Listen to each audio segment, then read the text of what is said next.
Hello everyone. मैं मिथुन सिंह स्वागत करता हूं आप सभी का। आशा करता हूं आप सभी बहुत अच्छे होंगे। आर्मी पब्लिक स्कूल की नोटिफिकेशन आउट हो चुकी है और क्लासेस यहां पे रेगुलरली चल रही है। डिस्क्रिप्शन बॉक्स में आपको करंट अफेयर्स के वीडियो का लिंक मिल जाएगा, चाहे तो आप प्लेलिस्ट से भी चेकआउट कर सकते हो उन सारे वीडियोज़ को। बहुत ही फ्रूटफुल वीडियोज़ हैं। तो चलिए आज की इंग्लिश वाली क्लास हम लोग स्टार्ट करते हैं और बिल्कुल बेसिक से चीज़ों को समझने की कोशिश करेंगे। चलिए वेरी फर्स्ट क्वेश्चन आपके सामने ये रहा, द कप इज, उसके बाद देखो यहाँ पे फिलर है द रेडियो। आपको बताना है एट लगेगा, नियर लगेगा, बिटवीन लगेगा या नेक्स्ट लगेगा। तो देखिए आपको ये बताना है कि कब जो है ना वो रेडियो के पास क्या है, रेडियो के ऊपर है, रेडियो के करीब में है, या रेडियो के बीच में है, या रेडियो के नेक्स्ट में है। तो देखिए सबसे पहले हम लोग ना ऑप्शंस को एलिमिनेट करेंगे। ये क्या है, एग्जाम में हमेशा याद रखना कि कोई ऑप्शन रॉन्ग कैसे है, ये आपको जानना बहुत ज़रूरी है। तो देखिए ऑप्शन नंबर 4 में नेक्स्ट लिखा हुआ है और नेक्स्ट के बाद देखना जब भी आप यूज़ करोगे नेक्स्ट के बाद टू आएगा। I am next to Rahul ऐसे आप बोलते हो, I am next to Shruti ऐसे बोलते हो आप। तो फिलहाल तो आपका डी ऑप्शन क्या हुआ, इनकरेक्ट हो गया। और फिलहाल देखिए ऑप्शन नंबर 3 क्या है, बिटवीन है। The cup is between the radio, impossible है। सेंटेंस का जो स्ट्रक्चर है और उसका जो मीनिंग है वो तो इनकरेक्ट हो जाएगा। तो इसे भी हम लोग क्या करेंगे, छोड़ देंगे। अब देखिए एक ऑप्शन बचा एट और एक ऑप्शन बचा near. The cup is near the radio. तो देखिए यहाँ पे बताने का मतलब ये है कि रेडियो के पास जो है ना, कप जो पड़ा हुआ है वो रेडियो के पास पड़ा हुआ है। और वैसे भी याद रखना आप, नियर जो है वो नाउन और प्रोनाउन के रिलेशन को जो है स्थापित करता है, स्टैब्लिश करता है। तो फिलहाल राइट आंसर क्या हो जाएगा, ऑप्शन नंबर बी आपका करेक्ट हो जाएगा। नियर के साथ आपको जाना था। बढ़ेंगे क्वेश्चन नंबर 2 की ओर। द विंडो इज, इसके बाद देखो फिलर है द डोर। आपको बताना है नेक्स्ट, बिटवीन, विथ या बिसाइड में। तो देखिए यहाँ पे आप ऑप्शंस को देखोगे तो इसमें आप सबसे पहले मैंने आपको बताया था पिछले क्वेश्चन में कि नेक्स्ट के बाद हमेशा टू का यूज़ होता है। अगर आप यहाँ पे देखो तो टू आपको क्वेश्चन में दिखेगा ही नहीं। तो फिलहाल ये क्या होगा, पहला ऑप्शन एलिमिनेट हो गया आपका।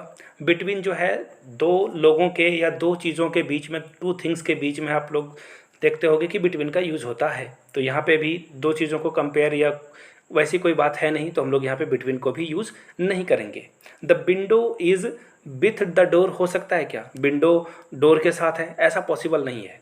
नेक्स्ट टू लगाते तो सही हो जाता। तो फिलहाल ऑप्शन सी भी इनकरेक्ट है। Beside is the right answer.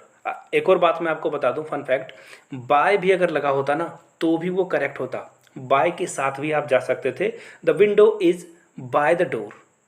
Beside और बाय का बहुत ज़्यादा अंतर नहीं है, दोनों को आप जो है इसी सेंस में यूज कर सकते हो। तो फिलहाल ऑप्शन डी आपका करेक्ट होगा।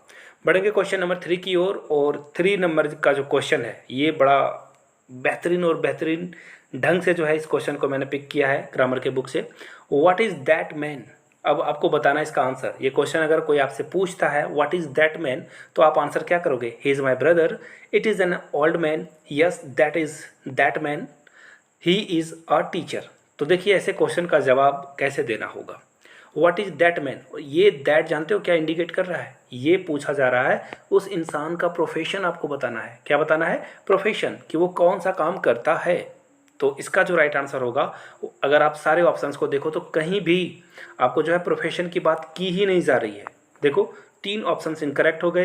ही इज़ अ टीचर यानी कि वो प्रोफेशन को क्या कर रहा है, इंडिकेट कर रहा है। ऑप्शन डी सही हो जाएगा आपका। बढ़ेंगे क्वेश्चन नंबर 4 की ओर। और देखिए ये क्वेश्चन का आंसर ना आप सारे लोगों को नीचे कमेंट बॉक्स में करना है।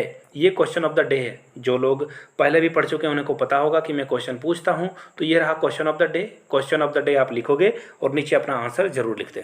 चलिए क्वेश्चन नंबर 4 को मैं छोड़ता हूँ आप लोगों के लिए। क्वेश्चन नंबर 5 की ओर हम लोग बढ़ते हैं। Choose the correct answer, only one answer is correct. ये 4 ऑप्शंस में एक ही ऑप्शन क्या है, करेक्ट है। इस क्वेश्चन को हम लोग करेंगे उससे पहले आपको एक छोटी सी इन्फॉर्मेशन दे दूं। अगर आप आर्मी पब्लिक स्कूल में इस एग्ज़ाम को, सीएसबी को क्रैक करना चाहते हो और डेडिकेटेड हो कि इस बार आपका हो जाए, तो आप मेरे हैंड रिटन नोट्स ले सकते हो। सिंस मैंने 3 टाइम्स जो है इस एग्ज़ाम को क्रैक किया विद ग्रेट मार्क्स, तो आप मुझसे नोट्स परचेज कर सकते हो, हैंड रिटन नोट्स। यहाँ से देख लो 699 में आप जो है notes with previous paper purchase कर सकते हो। अगर आपको सिर्फ और सिर्फ मेरे हैंड रिटन नोट्स चाहिए तो 599 में इसे आप अवेल कर सकते हो। यहाँ से मेरी ईमेल आईडी देख लीजिए, yourmithunsingh@gmail.com पे मेल कर लीजिए। इंस्टा पे होते हैं डू फॉलो मी @iMithunSingh। सूचना समाप्त हो गई। चलिए नेक्स्ट क्वेश्चन की ओर हम लोग बढ़ते हैं। आपको ये बताना है कि इन चारों ऑप्शंस में कौन सा ऑप्शंस क्या है बिल्कुल एब्सोल्यूट करेक्ट है। तो चलिए एक एक करके हम लोग ऑप्शंस को पढ़ लेते हैं। You and Mary is sitting near me. देखिए यू एंड मी, मैरी, तो देखो यहाँ पे दो अलग अलग पर्सन की बात हो रही है, तो यहाँ पे इज का यूज़ जो किया गया है वो क्या है, इनकरेक्ट है। हम लोग यू एंड मैरी के साथ करते। और एक और बात मैं बता देता हूँ, 2-3-1 रूल फार्मूला लगता है। तो देखिए 2 में आप जो है यू को लगाओगे, 3 में किसी नाम ही सी को लगा सकते हो, और आई में आप हमेशा लास्ट में आई को लगाओगे। तो इस रूलों को तो ये फॉलो कर रहा है, बट यहाँ पे जो वर्ब लगा हुआ है वो इनकरेक्ट है। अगले ऑप्शन की ओर बढ़ते हैं। Mary and you sitting near me. देखिए यहाँ पे वर्ब को ही गायब कर दिया है इन्होंने, option incorrect. You and me is sitting near Mary. देखिए यहाँ पे अगर आप देखोगे यू एंड मी दो इंसान अलग अलग हैं, तो फिर यहाँ पे ये क्या लगा है, इज लगा है, जो कि इनकरेक्ट है। यहाँ पे आर लगना चाहिए था। तो फिलहाल ऑप्शन क्या हो जाएगा, ए करेक्ट हो जाएगा। Mary is sitting near you and me. चलिए अगले क्वेश्चन की ओर हम लोग बढ़ते हैं। Question number 6। आपको बस ये बताना है कि इन चार ऑप्शंस में से कोई एक ही क्या है, करेक्ट है, बाकी 3 इनकरेक्ट है। यहाँ से देखिए, my friend is that good boy, this boy is some good friend. देखो सबसे पहली बात है, मैंने ना पहले भी वीडियो में बता चुका हूँ मैं, सम के बाद जब भी यूज़ होगा अनकाउंटेबल नाउन का यूज़ होगा, जिसे आप गिन नहीं सकते हो। तो देखिए यहाँ पे क्या लगा हुआ है, सम गुड फ्रेंड। अनकाउंटेबल या फिर काउंटेबल नाउन भी लगता है, लेकिन प्लुरल फॉर्म में। तो यहाँ पे देखो फ्रेंड क्या है, सिंगुलर फॉर्म है। चलो इनकरेक्ट कर देते हैं इसे। इसके बाद देखिए option B, my friends are these goods boy. देखिए गुड्स में एडजेक्टिव में कभी भी एस या ई एस लगता हुआ आपने देखा है, कभी भी नहीं लगेगा।